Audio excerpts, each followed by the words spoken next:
Pemirsa, berita Banjarmasin kembali hadir menjumpai Anda. Bersama saya Zaldi Ariandi. Sejumlah berita aktual dan beberapa informasi menarik lainnya telah kami siapkan untuk Anda. Berikut berita utama hari ini.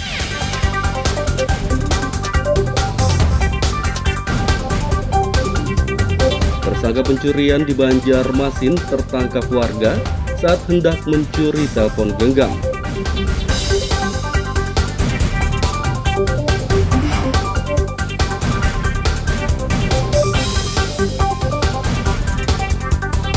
Puluhan ASN di lingkup pemerintahan Banjarmasin dites urin.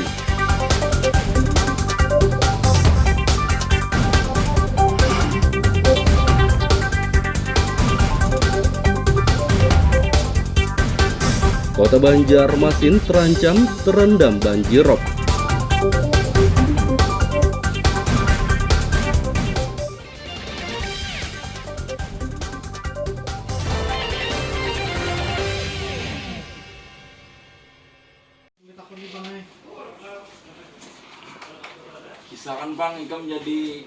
Tersangka pencurian berinisial SR, warga Antasan Kecil Timur, Banjarmasin Utara, tertangkap warga saat hendak mencuri. Warga memergokinya hendak mengambil telepon genggam di salah satu rumah kawasan Sungai Andai, Banjarmasin Utara, Senin lalu. Saat diinterogasi polisi Rabu siang, pria berusia 46 tahun ini mengaku hendak mencuri karena ada kesempatan. Awalnya ia hanya mau berkunjung ke rumah kerabatnya yang berdekatan dengan rumah korban. Melihat jendela rumah korban terbuka dan ada telepon genggam di dalamnya, ia pun berupaya mengambilnya. Sudah naik jendela, ada kanakan halus. Jadi yang kanakan halus tuh ngucapin. Bapak ikan naik rumahku aja, maling-malingnya gitu. Habis itu warga yang dalam rumah tuh bangun, abahnya langsung keluar, langsung di sasahe. Ini langsung di pitingnya. Langsung ditangkap si Dela. Oh jadi kalau jauh buka hari kemana? Ada kalau jauh lah. Pas keluar jendela. Pencurian HP dengan cara dia memanjat lewat jendela masuk ke rumah orang tanpa izin, terus mengambil HP, namun kepergok sama anak dari korban, diteriaki maling, jadi HP itu ditaruh lagi baru dia keluar, namun sempat dikejar oleh pemilik rumah dan akhirnya tertangkap. Tentu pelaku ini residivis kah seperti kasus sama? Untuk pengakuannya dia pernah masuk 1 kali dalam perkara yang sama, pencurian tahun 2018. Pasal yang diterapkan? Pasal yang diterapkan 362 KUHP. Ancaman hukumannya? Ancaman hukumannya 5 tahun. Tersangka akan dikenai pasal 363 junto pasal 53 KUHP dengan ancaman 5 tahun penjara. Dari Kota Banjarmasin, Lutfi Darlan dan Hafiz Arhaman melaporkan.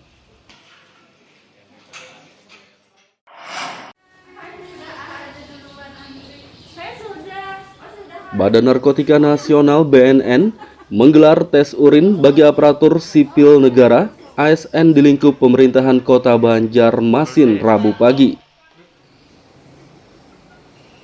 Tes urin digelar di Aula Kantor Kepegawaian Daerah Pendidikan dan Pelatihan BKD Diklat, diikuti puluhan ASN. Sayangnya awak media tidak boleh masuk ke tempat penyelenggaraan tes urin tersebut karena kegiatan ini dianggap rahasia.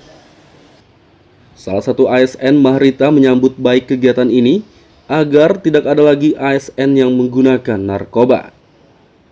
Ya bagus sih menurut saya, supaya lebih kita tahu kan yang mana yang murni atau yang enggaknya kayak gitu. Tapi kebanyakan kalau pegawai nggak pakai yang kayak gitu gitu. Kalau Pian sendiri merasa gimana? Ibaratnya tidak takut atau apa kan? Oh nggak takut karena dari dulu nggak pernah pakai kayak gitu. Tadi berapa orang kalau dari udah Pian? Oh kita di jumlahnya 19 orang sih. Kalau dari mana tadi pengadaannya? Pengadaan.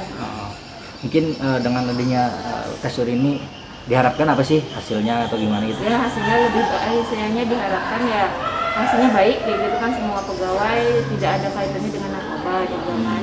Juga kan ya kita menjaga dengan diri kita sendiri kan, dari segi makan, dari segi apa. Dan penggunaan yang kayak gitu kan tidak boleh dilarang bagi pegawai negeri kan.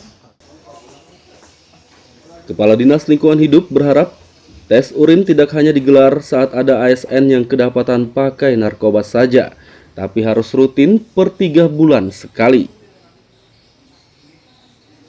Menanggapi positif dengan adanya ini, dan kalau bisa kita rutin laksanakan, rutin 3 bulan sekali ya kami, jadi bukan ada kejadian baru gitu, tapi rutin kita lakukan, jadi pengawasan untuk penyalahgunaan narkoba ini kita bisa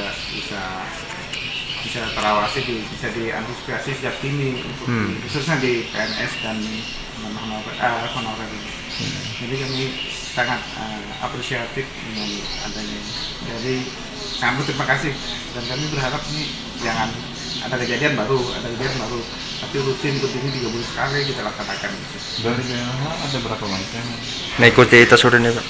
Tadi masih dari semua kita mengikuti untuk BNH, untuk ASN semua, tinggal ada sekitar 5 orang karena ada tugas luar, ada yang sakit dan ada yang cuti. Aku kemarin kebetulan tugas luar, ada yang sakit 2 orang, kalau misalnya yang cuti ada 2 orang, jadi ada 5 orang. Berapa total berarti yang menjalani tes urin? Sebelumnya pada Juni lalu, ada 1 ASN di lingkup pemerintahan Banjarmasin yang diperiksa polisi karena pernah memakai narkoba. ASN tersebut telah dibina pemerintah agar tidak mengulangi perbuatannya.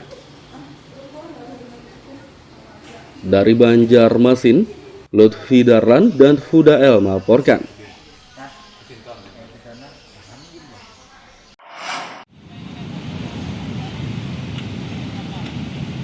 UPPD Samsat bersama Satlantas Polresta Banjarmasin menggelar razia pajak kendaraan Rabu sore.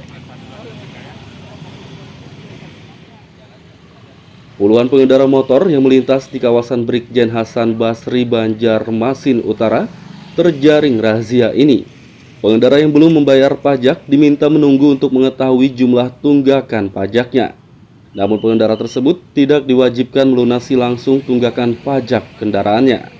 Mereka hanya diimbau untuk melunasinya jika sudah mampu atau memiliki uang. Giat simpatik, sosialisasi, kemudian kalau ada masyarakat yang tidak membayar pajak, akan kami sediakan tempat pembayaran pajak itu di mobil Samsat keliling. Bagi masyarakat yang tidak bisa membayar kewajibannya, mungkin bisa kami berikan informasi berapa jumlah yang mereka kewajiban bayar. Nanti itu kami beri surat keterangan, dan nanti begitu dia melakukan pembayaran di kantor Samsat kami itu dipermudah gitu. Nah kemudian harapan ke depan setelah pelaksanaan ini, alhamdulillah terlaksana dengan baik.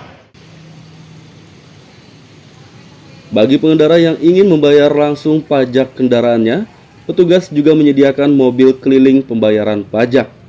Dari Banjarmasin, Lutfi Darlan dan Hafiz Rahman melaporkan.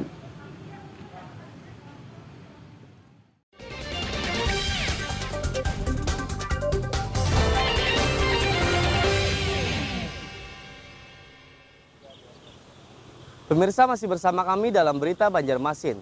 Bagi Anda yang baru bergabung, berikut Berita Banjarmasin utama hari ini.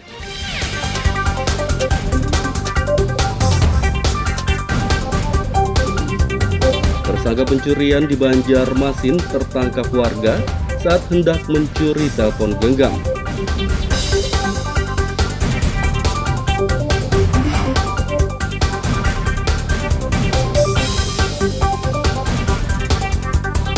Puluhan ASN di lingkup pemerintahan Banjarmasin dites urin.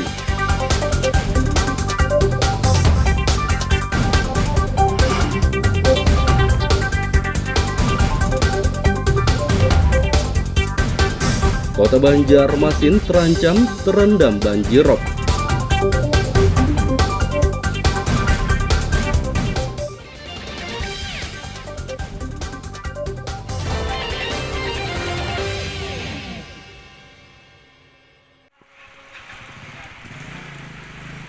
Kota Banjarmasin terancam kembali terendam banjir rob.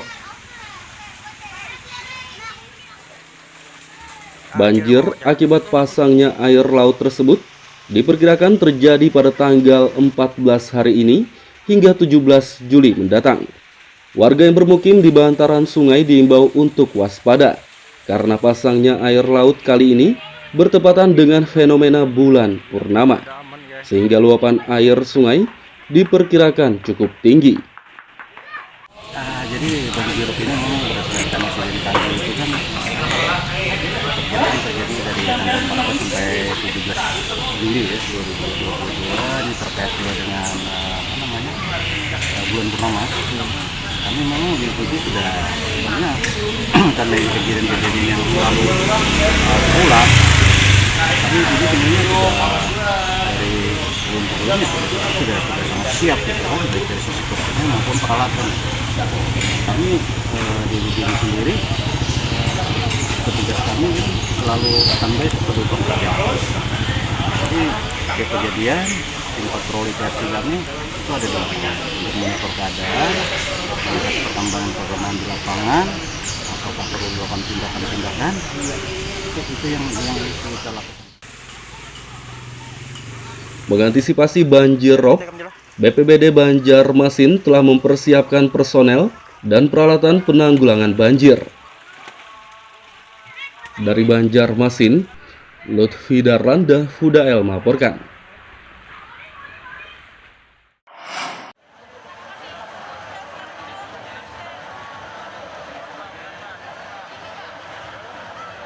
Produk-produk kreatif dari pelaku usaha mikro, kecil, dan menengah UMKM di Banjarmasin mendapat tempat di mal untuk dipasarkan. Menteri Pariwisata dan Ekonomi Kreatif Menparkraf Sandiaga Salahuddin Uno Selasa lalu meninjau para UMKM tersebut.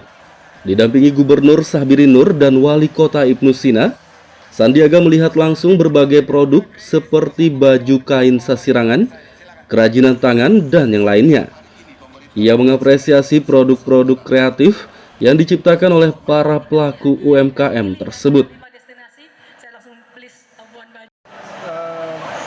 Dengan penambahan jumlah penerbangan, penambahan ketersediaan kursi, juga dengan kolaborasi kita dengan Kementerian Perhubungan. Kemarin saya baru berkoordinasi dengan Menteri Perhubungan dan kita sudah diberikan informasi akan ada penambahan jumlah penerbangan. Tadi dengan Bapak GM di Bandara Samsudin Nur disampaikan kita sekarang ada di level 70% dibandingkan sebelum pandemi.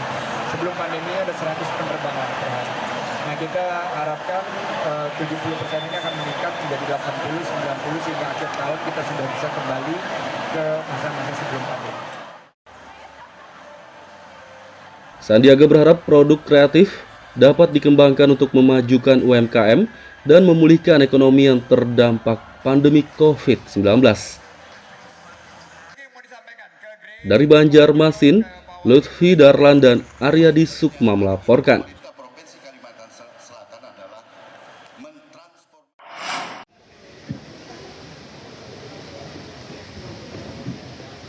Kapolda Irjen Pol Rikwanto menggelar silaturahmi dengan pimpinan redaksi dan awak media se-Kalimantan Selatan.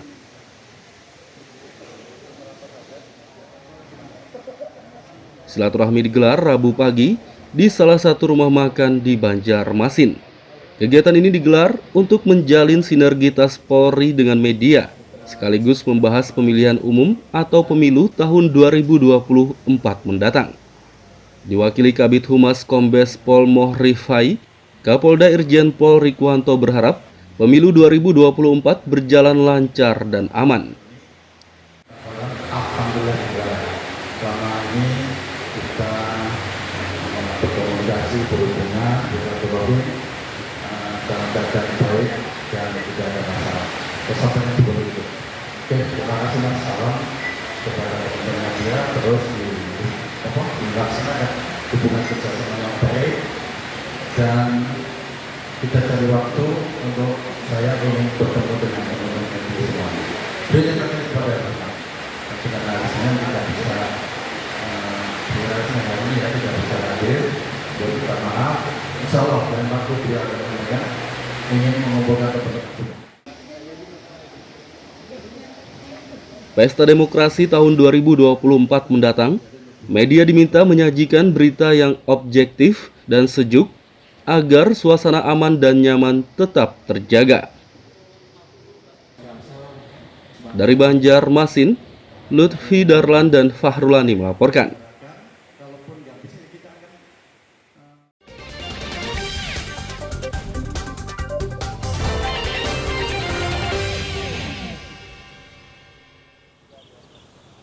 Pemirsa, masih bersama kami dalam Berita Banjarmasin.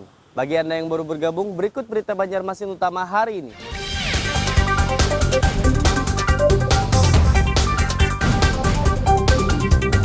Tersangka pencurian di Banjarmasin tertangkap warga saat hendak mencuri telepon genggam.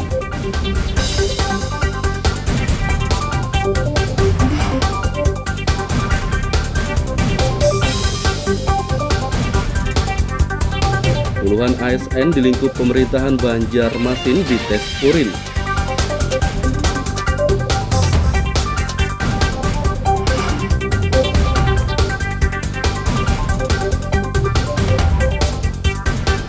Kota Banjarmasin terancam terendam banjirop.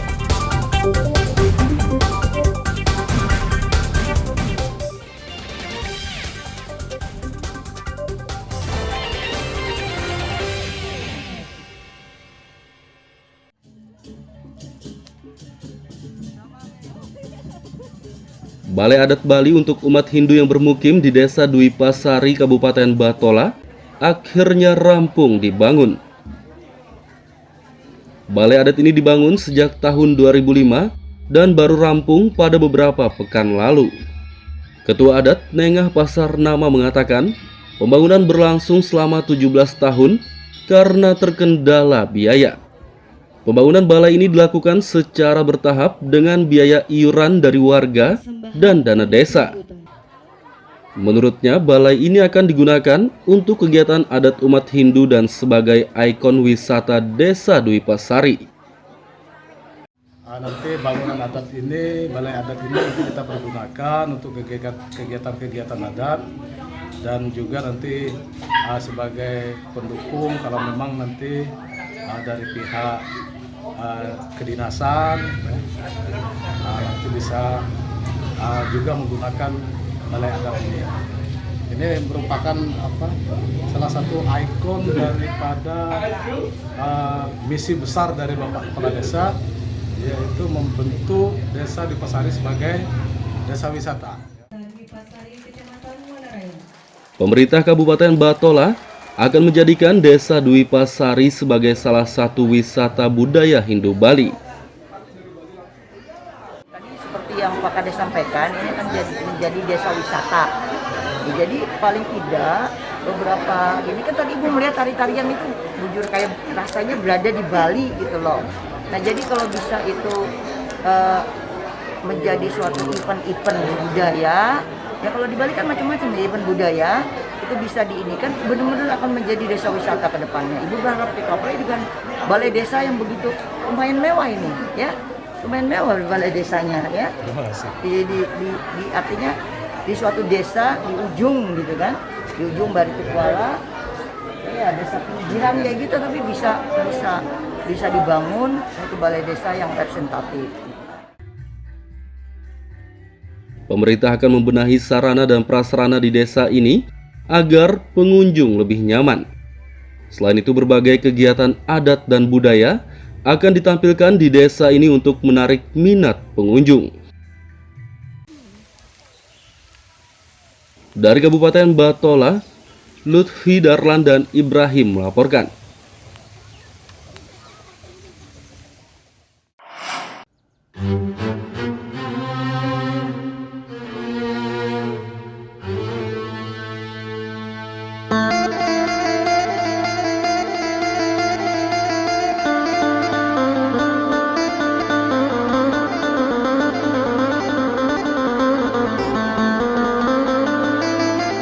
Ada satu masjid cagar budaya di kota Banjarmasin yang tetap terjaga keasliannya.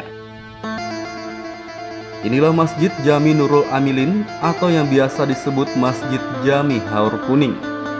Masjid ini berada di kawasan Kelayan Timur, Banjarmasin Selatan. Bangunan masjid dengan warna dominan hijau ini dibangun sejak zaman penjajahan Jepang, tepatnya pada tahun 1942.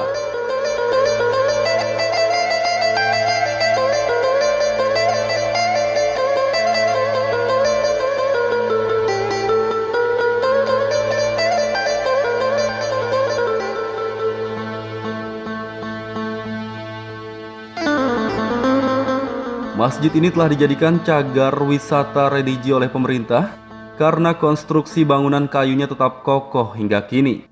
Sebagian besar material kayu pada masjid ini seperti dinding, tiang, pintu dan lainnya masih asli sejak dibangun.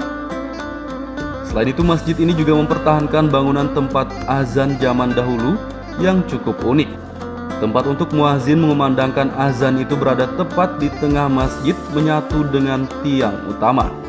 Ketinggian tempat tersebut berkisar 4 hingga 5 meter dan dilengkapi dengan tangga berbentuk melingkar. Jadi sepengetahuan saya dan cerita saksi hidup ini yang beliau bernama Haji Mujirimi atau Haji ini tidak berubah. Jadi dari kayu semua.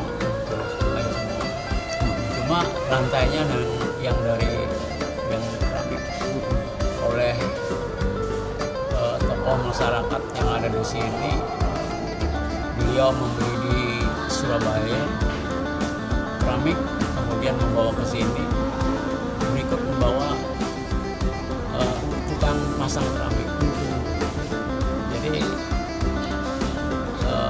keramik begitu tukangnya pasang di sini.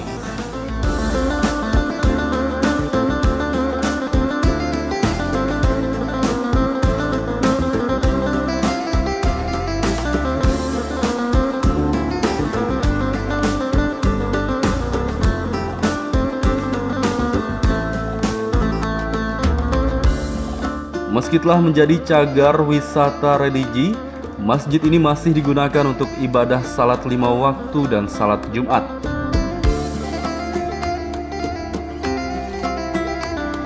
Dari kota Banjarmasin, Muhammad Lutfi Darlan dan Aryadi Sukma melaporkan.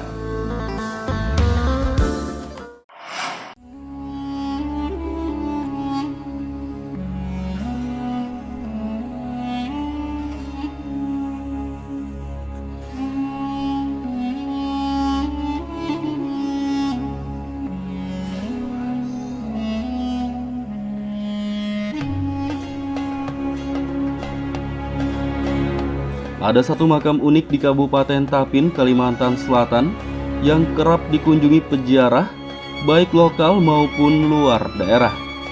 Makam Datu Nuraya namanya.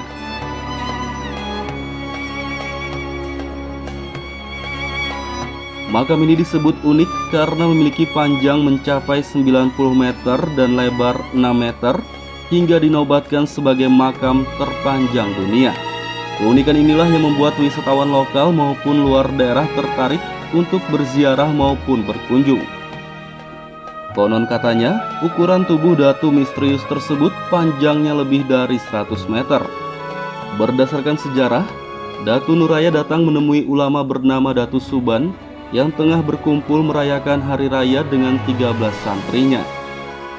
Saat ditanya, Datu Nuraya hanya melafalkan kalimat La ilaha illallah 7 kali. Kemudian meninggal dunia.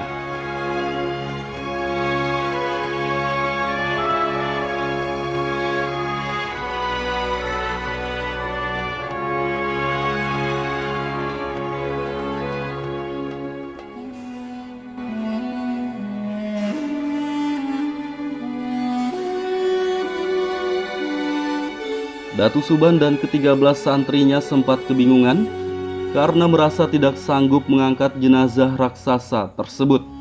Selain itu, mereka juga tidak memiliki air untuk memandikannya karena sedang musim kemarau. Namun tiba-tiba saja hujan lebat turun dan tubuh Datu Nuraya dapat diangkat.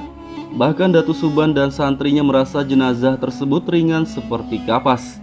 Saat dimakamkan, tubuhnya ditekuk seperti huruf Hamzah karena liang yang digali tidak muat. Kita mengumpulkan kuburannya, sampai angkat Saya Pak besar tadi. Paling mengangkat dengan dia. Karena ini lagi di kuburan. Enam kuburan juga. Nah, yang sudah selesai itu kembali tadi. Yang suban kita kayak membuat kitab jaga membuka kitab tadi sudah enak 7 hari. Yang 7 hari kalau dibuka kitab tadi. Kemudian itu muncul suban. Ya pengaruhnya makan tahu. Jadi dengarin dari riwayat karena datang hari raya meninggal hari dia.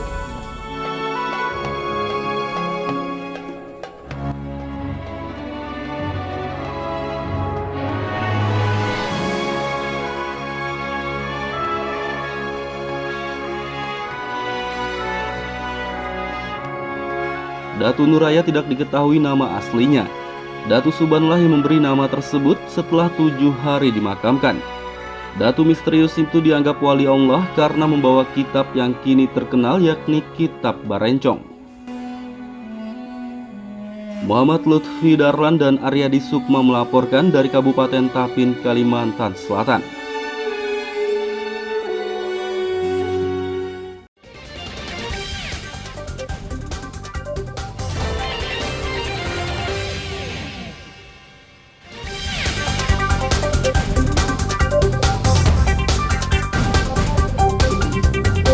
Tersangka pencurian di Banjarmasin tertangkap warga saat hendak mencuri telepon genggam.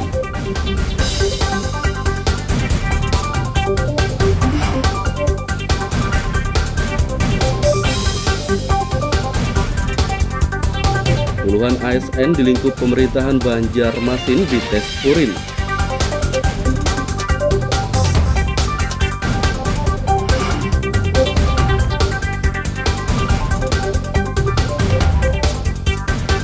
Kota Banjarmasin terancam terendam banjir rob.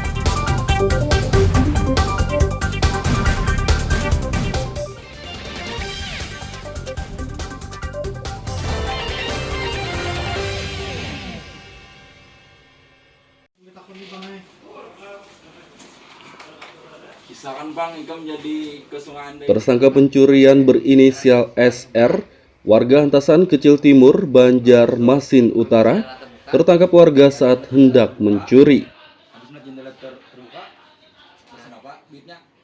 Warga memergokinya hendak mengambil telepon genggam di salah satu rumah kawasan Sungai Andai, Banjarmasin Utara Senin lalu. Saat diinterogasi polisi Rabu siang, pria berusia 46 tahun ini mengaku hendak mencuri karena ada kesempatan.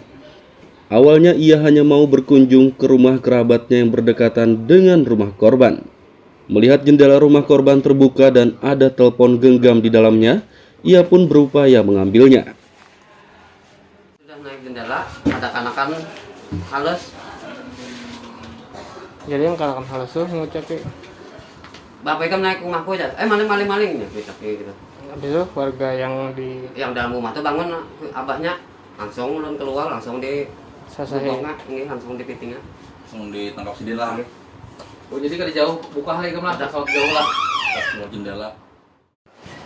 Pencurian HP dengan cara dia memanjat lewat jendela masuk ke rumah orang tanpa izin, terus mengambil HP, namun kepergok sama anak dari korban, diteriaki maling, jadi HP itu ditaruh lagi baru dia keluar, namun sempat dikejar oleh pemilik rumah dan akhirnya tertangkap. Tentu pelaku ini residivis kah seperti kasus sama?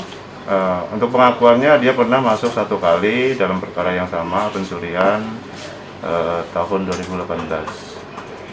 pasal yang diterapkan? Pasal yang diterapkan 362 KUHP.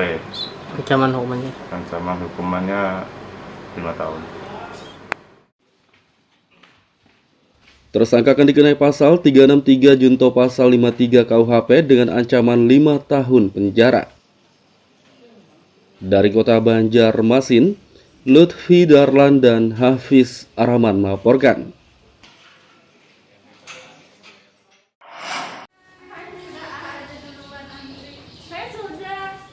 Badan Narkotika Nasional BNN menggelar tes urin bagi aparatur sipil negara ASN di lingkup pemerintahan Kota Banjarmasin Rabu pagi.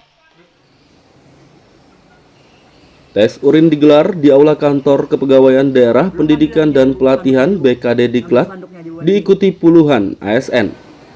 Sayangnya awak media tidak boleh masuk ke tempat penyelenggaraan tes urin tersebut karena kegiatan ini dianggap rahasia. Salah satu ASN Mahrita menyambut baik kegiatan ini agar tidak ada lagi ASN yang menggunakan narkoba.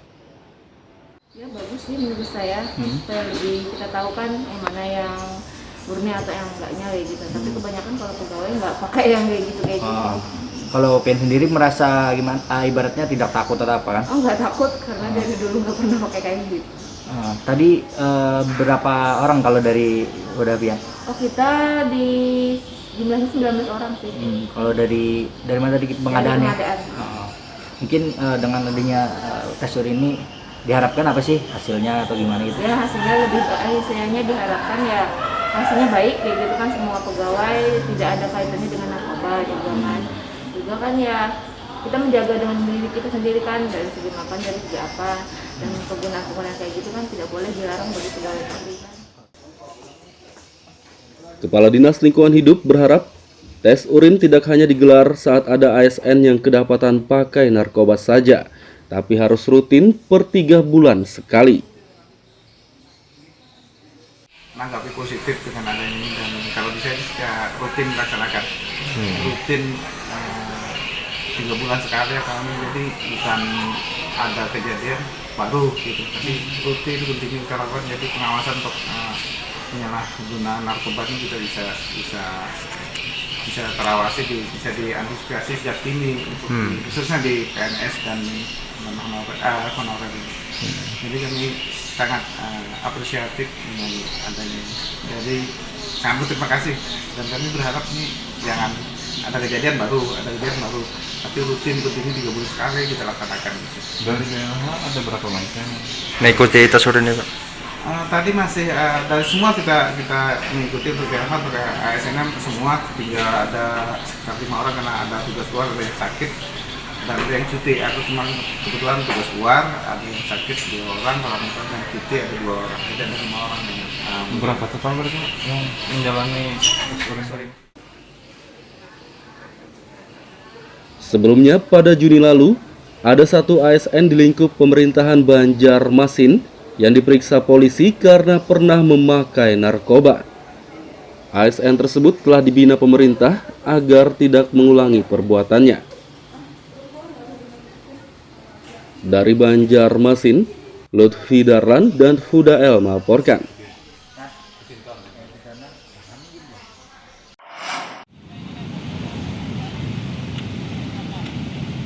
UPPD Samsat bersama Satlantas Polresta Banjarmasin menggelar razia pajak kendaraan Rabu sore. Puluhan pengendara motor yang melintas di kawasan Brigjen Hasan Basri Banjarmasin Utara terjaring razia ini. Pengendara yang belum membayar pajak diminta menunggu untuk mengetahui jumlah tunggakan pajaknya. Namun pengendara tersebut tidak diwajibkan melunasi langsung tunggakan pajak kendaraannya. Mereka hanya diimbau untuk melunasinya jika sudah mampu atau memiliki uang. Giat simpatik, sosialisasi, kemudian kalau ada masyarakat yang tidak membayar pajak, akan kami sediakan tempat pembayaran pajak itu di mobil Samsat keliling. Bagi masyarakat yang tidak bisa membayar kewajibannya, mungkin bisa kami berikan informasi berapa jumlah yang mereka kewajiban sebenarnya. Nanti itu kami beri surat keterangan, dan nanti begitu dia melakukan pembayaran di kantor Samsat kami itu dipermudah gitu. Nah kemudian harapan ke depan setelah pelaksanaan ini, alhamdulillah terlaksana dengan baik. Bagi pengendara yang ingin membayar langsung pajak kendaraannya, petugas juga menyediakan mobil keliling pembayaran pajak. Dari Banjarmasin, Lutfi Darlan dan Hafiz Rahman melaporkan. Pemirsa, informasi tadi sekaligus menutup perjumpaan kita kali ini. Saya Zaldi Ariandi beserta redaksi mengucapkan selamat beraktivitas, sampai jumpa.